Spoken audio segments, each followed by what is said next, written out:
BJP ছেড়ে তৃণমূলে যোগ দিচ্ছেন জন বার্লা। সূত্রের খবর, আলিপুরদুয়ারের প্রাক্তন বিজেপি সাংসদ জন বার্লা সম্প্রতি বারবার তিনি মুখ খুলে বিজেপিকে অস্বস্তিতে ফেলেছেন।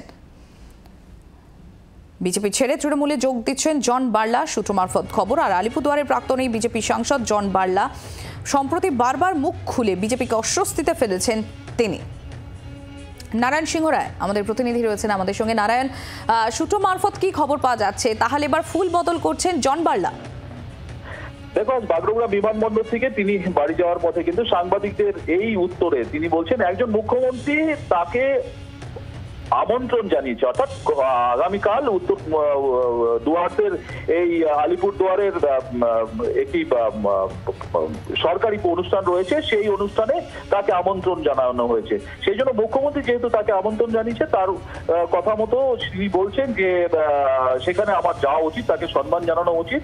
পাশাপাশি দেখো, তিনি এটাও বলছেন তরাই ডুয়ার্সের উন্নয়নের জন্য রাজ্যের সহযোগিতা প্রয়োজন, সেটাও জন বার্লা যেমন বলছেন। এর পাশাপাশি বলছে যে দলে যোগ দেওয়া বা না দেওয়া সেটা পরের বিষয়, তবে এখনই সেই বিষয়ে তিনি স্পষ্ট করে বলছেন না। তবে কিন্তু নারায়ণ, তার পাশাপাশি এটাও তো আমরা দেখেছি গতকালই জন বার্লা তিনি বলেছেন যে একমাত্র রাজ্য সরকারের সঙ্গে মিলেই উন্নয়নের কাজ সম্ভব এলাকার মানুষের জন্য, এটাও তো বলেছেন। একেবারে আজও কিন্তু একই কথা বলছে, রাজ্যের যদি উন্নয়ন করা সম্ভব তাহলে কিন্তু রাজ্য সরকারের সাথে মিলেই এই উন্নয়ন করতে হবে, আজও কিন্তু একই কথা তিনি বলেছেন।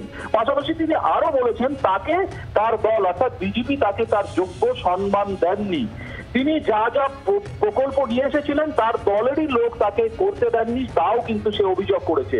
তবে এর পাশাপাশি কিন্তু তিনি আরো বলেন আগামীকাল যেহেতু মুখ্যমন্ত্রী দেখেছেন সেই প্রোগ্রামে তিনি থাকছেন এবং দলে যোগ দেওয়া না দেওয়া সেটা পরের বিষয়, তিনি সেটা ভাবনা চিন্তা করবেন।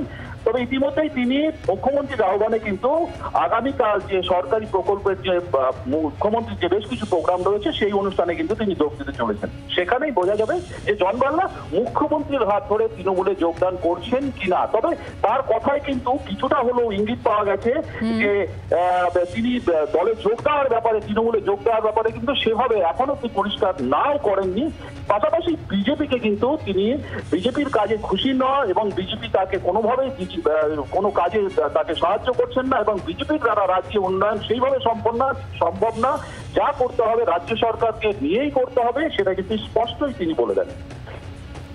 ধন্যবাদ নারায়ণ। আজ কি বলেছেন জন বার্লা শোনাবো আপনাদের। একটা টেবলের মধ্যে বসে আলোচনা করে যদি ডুয়ার্সের ডেভেলপমেন্ট আমরা চাই তাহলে একটা টেবলে বসতে হবে, বসে আলোচনা করে ডুয়ার্সের ডেভেলপমেন্ট হবে।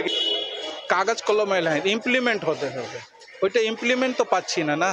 চা শ্রমিকরা অনেক প্ল্যান হচ্ছে, চা শ্রমিকরা আলাদা কিছু তো প্যাকেজ দেওয়ার উচিত। চা বাগানগুলো বন্ধ হয়ে যাচ্ছে। যদি কেন্দ্র সরকার যদি চা বাগানকে, আমরা এখানে চা বাগান আশীর্বাদ দিয়েছে, দেখো লাখ লাখ ভোট দিয়ে আশীর্বাদ দিয়েছে, কিন্তু ওইটা আমরা তো দেখতে পারছি না।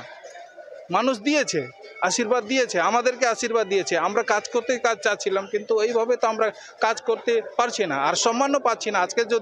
আজকে সম্মান পাইতাম তাহলে অনেক জায়গা আগে থাকতাম। আজ देखिए डेवलपमेंट इशू है, जब एक माननीय मुख्यमंत्री है ना, हमारा राज्य का मुख्यमंत्री है, तो उन्होंने जब न्योता किया है तो हमको बैठना जरूरी है। दूरी बना के हमारा क्षेत्र का डेवलपमेंट नहीं हो सकता है।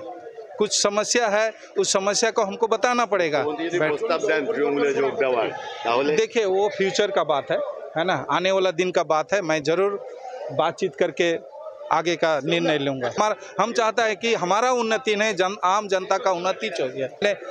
इससे पहले भी हमने केंद्र सरकार से हम अपना मिनिस्ट्री के द्वारा सेंट्रल टू सेंट्रल है ना, रेलवे का ज़मीन में 200 बेड का हॉस्पिटल बनाने हुआ, उस हॉस्पिटल को अपने ही पार्टी के लोग रोक दिया, तो इससे हम कैसे उनके ऊपर विश्वास करें, बताइए। बांग्लार आवाज, बांगालीर आवेग, जी 24 घंटा।